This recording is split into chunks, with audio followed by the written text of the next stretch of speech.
Okay, so today we're talking about derivative of a function. And if you look at our definition, it says the derivative of a function f with respect to the variable x is the function f prime, this little apostrophe we say in math is f prime, whose value at x is f prime of x equals the limit as h approaches 0 of f of x plus h minus f of x all over h, provided the limit exists. That seems very familiar. If you remember, this limit is our best friend. So we've already done this. The derivative is our best friend. The derivative is the slope of a curve at a point. The derivative is the slope of the tangent line at that point. The derivative is instantaneous slope. The derivative is instantaneous speed. It is the slope right now. So we've already talked about all of this. The alternate definition of derivative is f prime of a is equal to the limit as x approaches a of f of x minus f of a all over x minus a. It's still the same thing. It's y2 minus y1 over x2 minus x1. And we're approaching a value of 0. We're getting those closer and closer together. So x is approaching a because our two x values are getting closer and closer together. Either one of these definitions might appear on the AP test. You need to know when you see these limits, it means derivative, which also means a lot of other things. So it's very important that you understand derivative is everything else we've already talked about with this limit. It's just another way of saying it. So the notation. Derivative can be denoted in several ways. You need to understand and know that all of these mean derivative. All of these mean best friend. Y prime, dy dx, df dx, d over dx of f of x. So I can say something like this, d dx of x squared plus 2x. That is telling you, take the derivative of this function. And when we take the derivative, we use our best friend to find the slope. Differentiability at a point. We just say that if the derivative exists, we say that f has a derivative at x. So in other words, if we can take the derivative, if we can do the limit, then f is differentiable at that point. Remember, differentiable function, same thing. A differentiable function means that it's differentiable at every point of its domain. So all of these words mean derivative. Differentiate f of x equals x cubed.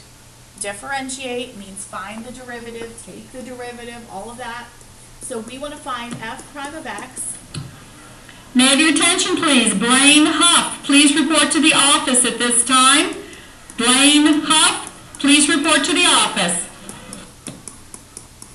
So our f prime of x is equal to the limit as h approaches 0 of f of x plus h minus f of x all over h. Just like in the past, we need to find f of x, which we have, so we need f of x plus h, which is going to be x plus h, the quantity cubed, which I hope you all understand is x plus h 3 times, and we would have to distribute this, but I know what this is. It's x cubed plus 3x squared h plus 3xh squared plus h cubed. If you don't believe me, FOIL it out, but that's what that will give us when we factor. When we distribute. So now, over here, I have the limit as h approaches 0 of f of x plus h. So I have x cubed plus 3x squared h plus 3xh squared plus h cubed minus f of x, which is x cubed, all over h. And again, we love this. This makes us very excited because x cubed minus x cubed cancels. So I have the limit as h approaches 0 of 3x squared h plus 3xh squared plus h cubed, all over h. Factor out our h.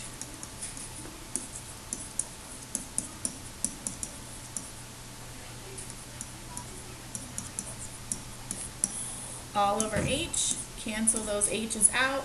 So we have the limit as h approaches 0. Notice how many times I've written the word limit and how neat and organized my problem is. This is what you should be striving for. Now I can substitute. So now I can get rid of the limit word, and I'm left with 3x squared. So this means that the derivative, differentiation, f prime of x is 3x squared. So the derivative is now a function, whereas before we were basically only finding the actual slope at a point. Now we're saying, okay, the derivative is this function. This is the slope of this curve everywhere. And we'll look more about those graphs in the next lesson. So problem number 2 says find f prime of x if f of x equals 2x minus 5. Find f prime of x. Finding f prime of x means we are taking the limit definition of derivative, which is our best friend. So I need f of x plus h, which will be 2 times x plus h minus 5. Whoops. So I get 2x plus 2h minus 5. So we now have the limit as h approaches 0 of 2x plus 2h minus 5 minus 2x minus 5 all over h. We love this because 2x minus 2x, 0. Negative 5 minus negative 5 excuse me, is gone. So we have the limit as h approaches 0 of 2h over h. Our h's cancel, so we have the limit as h approaches 0 of 2. We can't substitute, so our answer is just 2. So f prime of x is 2. I could also say y prime is 2. dy dx is 2. All of this means the derivative. So now I want you to look at this. We should have realized before I even went through this problem what our answer was going to be. Remember, in and of itself, derivative is nothing more than finding the slope. And if we are talking about a line, f of x here is a line. Lines have constant slopes. So it should have made sense to you that our derivative came out to be 2 because that line has a slope of 2. Your job tonight is to also do problem 3 by yourself. It'll be part of the lesson check for you to have the answer to this, and I will also be expecting to see that in your notes. So problem 3 on your own. Problem 4 I'm going to go through. It says find d dx of x cubed plus 5. It's just another fancy way of saying, hey, take the derivative. Find the limit as h approaches 0 of our best friend. So in this case, f of x is x cubed plus 5. F of x plus h then is x plus h cubed plus 5. And again, I'm going to just tell you this. It's x cubed plus 3x squared h plus 3x h squared plus h cubed plus 5. So now I'm finding d dx. So dy dx is going to be the limit as h approaches 0 of f of x plus h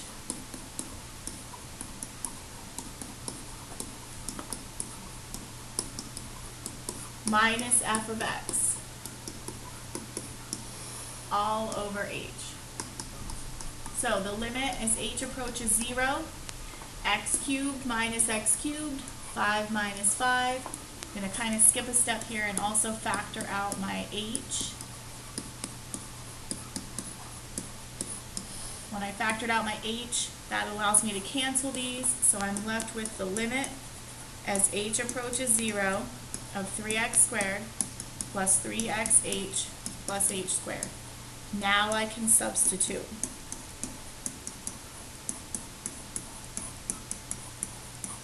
Which gives me 3x squared.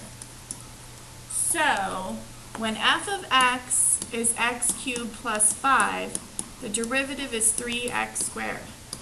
Does that look familiar to you? Look back at problem 1. The derivative of x cubed and the derivative of x cubed plus 5 both have the same derivative, 3x squared. See if you can figure out why that would be. Take a minute, jot some things down. Why would those both have the same derivative? Problem 5, I am assigning to you to do on your own. Find the derivative, so I'll get you started. You're finding y prime or dy dx, and we do that by taking the limit as h approaches 0 of f of x plus h minus f of x all over h. So your job is to come to class tomorrow with problem 5 completed. After you finish all of those problems, I want you to go back and see if you can find any pattern, make any inferences, see if there's anything going on that you can tell happens when we take a derivative and get that dy dx answer or f prime answer. Okay, so now we're back to problem 6. Differentiate f of x equals the square root of x using the alternate definition. So I'm going to take you through this problem using our alternate definition. And if you remember, f prime of x was the limit as x approaches a of f of x minus f of a all over x minus a. So I just want to show you that this is going to actually do the same thing for us as the other limit that we use. So f of x, as you can see, is the square root of x. F of a would just be the square root of a. So this is going to equal the limit as x approaches a of the square root of x minus the square root of a all over x minus a. And I hope you can see that if we substitute a in, we get the square root of a minus the square root of a, which is 0, a minus a, which is 0. So 0 over 0 is indeterminate, which means we need to figure out something else to do. I hope something is popping into your head that we should use for square roots. How do we simplify using algebra with square roots? Hopefully, some of you said we're going to multiply by the conjugate. So this gives us the limit as x approaches a. And remember, the reason we use the conjugate is because the square root of x times the square root of x is x. The square root of xa minus the square root of xa, the o and the I cancel. And then the square root of a times the square root of a gives us x minus a. That is fantastic. It's fabulous. We love it because now we have an x minus a quantity on top and the x minus a quantity on the bottom. So we have the limit as x approaches a of 1 over the square root of x plus the square root of a. Now we can substitute 1 over the square root of a plus the square root of a, and we still have 1 on top. Square root of a plus the square root of a, apple plus an apple, 2 apples. So 1 over 2 square roots of a. So f prime of x is 1 over 2 square roots of x. Problem 7, last problem that I'm going to do in this lesson. Problem 7 says let f of 3 equal 2 and f prime of 3 equal negative 1. Well, find the equation of the tangent line. Tangent line. When I ask you for a line, I need 2 things, point and a slope. Are we given the point? Do we know anything? It says f of 3 is 2, f prime of 3 is negative 1. Well, remember it's f of x is like a y. So this f of 3, x is 3, y is 2. So this is the point 3, 2. I still need a slope. Slope of the tangent line. The derivative. The best friend. All of that is the slope of a point, or slope of a curve at a point. So this says f prime of 3 equals -1. The derivative at 3, the derivative when x is 3, is -1. Derivative means slope of the tangent. So the slope of the tangent at 3 is -1. There's our point, there's our slope, point-slope form. Y minus 2 equals -x plus 3, so y equals -x plus 5. There's our tangent line. Then we are also asked to find the normal line. And remember, anytime we want a line, we need two things. The point, still going to be 3, 2. The normal line is perpendicular to the tangent line, so opposite reciprocal, 1 over 1, which is just 1. So y minus 2 equals 1 times x minus 3. Y minus 2 equals x minus 3, so y equals x minus 1. There's the normal line. Okay, that concludes the video lesson for today. You now need to make sure that you've completed the flipped classroom survey. You also need to make sure you do the lesson 3.1 part 1 lesson check. Those are all going to be due on Monday. The survey was actually due on Friday. So make sure you have all of that finished for the weekend. And otherwise, have a great weekend.